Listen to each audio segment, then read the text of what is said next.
반갑습니다.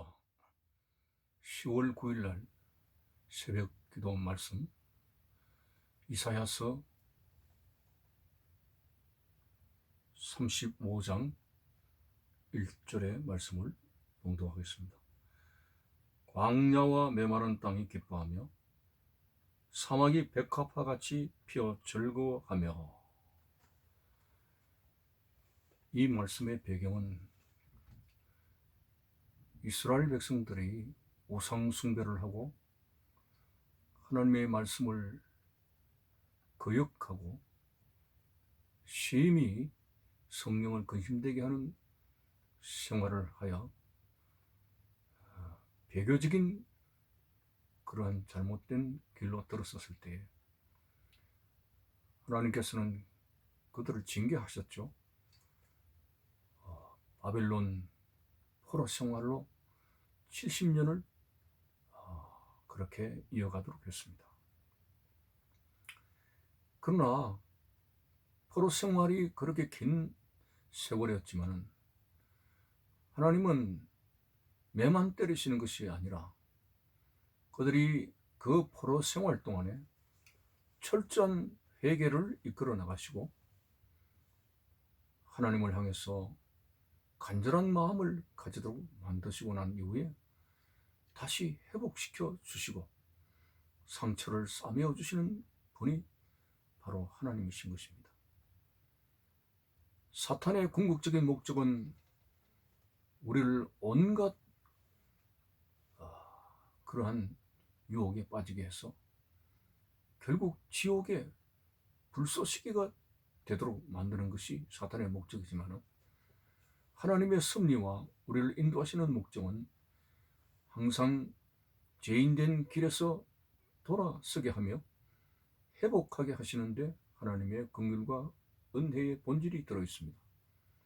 무슨 말이냐 하면은 오늘 이 말씀의 배경은 이스라엘 백성들이 광야 70년 포로 생활을 끝내고 하나님의 기적과 같은 은혜로 이제 그들이 다시금 예루살렘으로 돌아오게 되는 그러한 배경을 두고 이야기하고 있는 것입니다.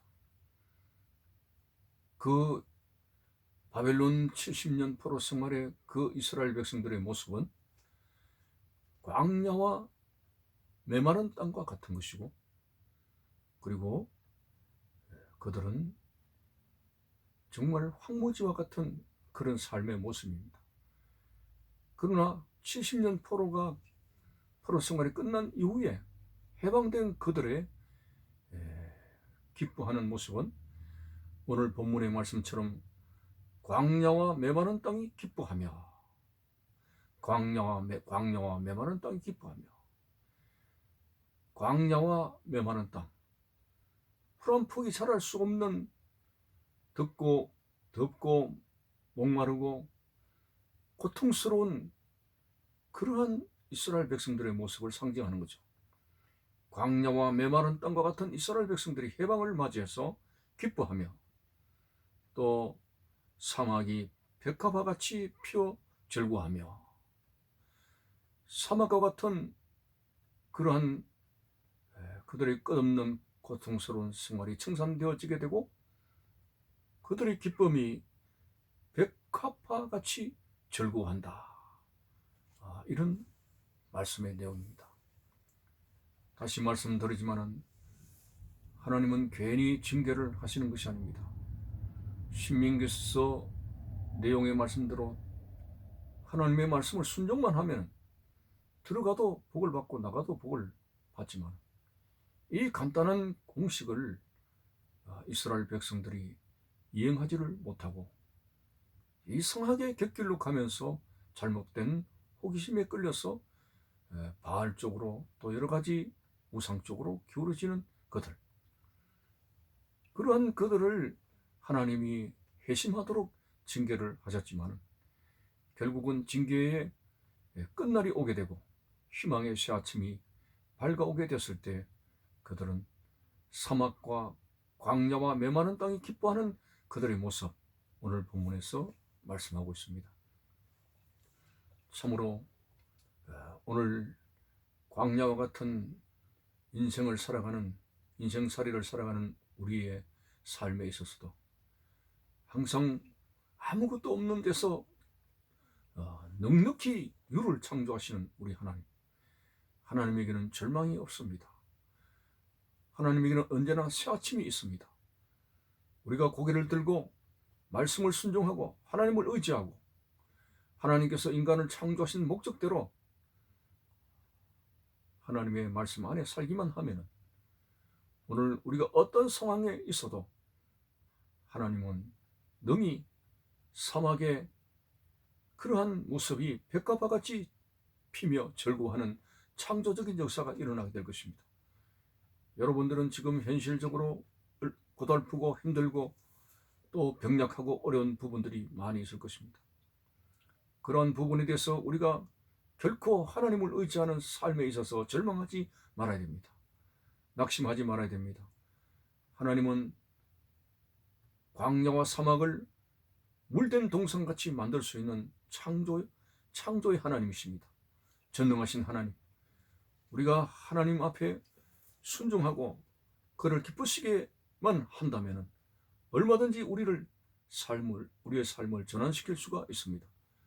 그러므로 오늘 우리가 낙심하지 아니하고 힘들고 어려운 상황 속에서 언제나 주의 말씀을 붙들고 주님 안에서 살아가는 그런 생활이 대단히 중요합니다. 목자 되신 하나님은 여전히 오늘 우리의 갈 길을 간섭하시고 우리의 갈 길을 인도하시길 원합니다. 여러분 마음속에 하나님으로 충만하고 성령으로 충만한 그 생활이 하나님의 긍휼과 은혜를 받을 수 있는 그런 진정한 생명의 길이라고 하는 사실을 명심하면서 세상은 참으로 밤과 같이 어둡습니다. 여러 가지 쾌락적으로 사탄막이 충동해서 우리의 삶의 길을 늪으로 빠져들게 하고 있습니다.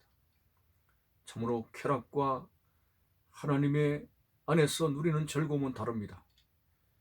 쾌락은 잠깐 스쳐 지나가는 그런 것에 불과하지만 성령의 생수를 통해서 주시는 즐거움과 평안은 우리의 마음속에 진정한 안식이 된다는 사실을 알고 진정한 안식과 평안은 말씀 안에 있다는 사실을 알며 사탄의 충동에 의해서 쾌락의 길로 갈고 잠시 고달픈 세상을 잊기 위해서 세상을 엔조이하는 그러한 순간적인 늪으로 빠져들게 될 때 우리의 삶은 길 갈 수밖에 없습니다.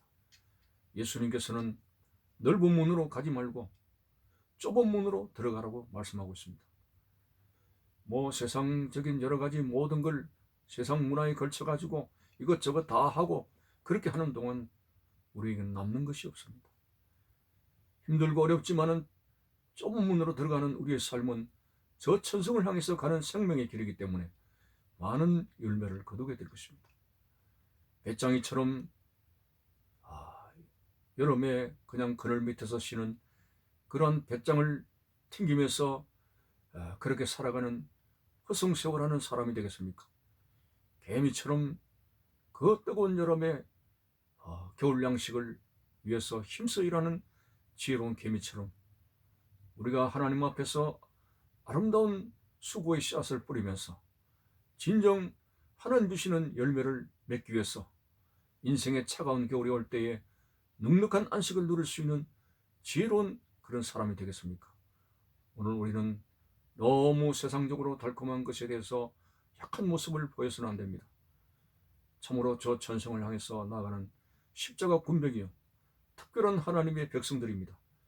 여러분은 많고 많은 사람들 중에 택함을 받은 하나님의 백성들이기 때문에 우리가 가는 천성의 길에 대해서 주저하지 말고 좌로나 우로나 치우치지 말고 밤과 같은 어두운 세상에 등불 같은 하나님의 말씀을 비추면서 어둠을 밝히며 주님의 은혜 가운데 살아갈 수 있는 그런 하나님의 백성이 될 때 성령의 구름기둥과 불기둥의 역사로 항상 우리의 삶의 길에 하나님께서 인도하신다는 사실을 알고 하나님께서 기뻐하시는 삶이 무엇인가를 너희는 이 세대를 본받지 말고 너희를 향하신 하나님의 뜻이 무엇인지 분별하도록 하라고 했으니 오늘도 눈을 떠서 하나님께서 기뻐하시는 것이 무엇인가 우리가 영적으로 판단하며 오늘 또 참 세심하게 말씀 안에서 살아갈 수 있는 우리의 모습들이 되시기를 바라는 것입니다. 감사합니다.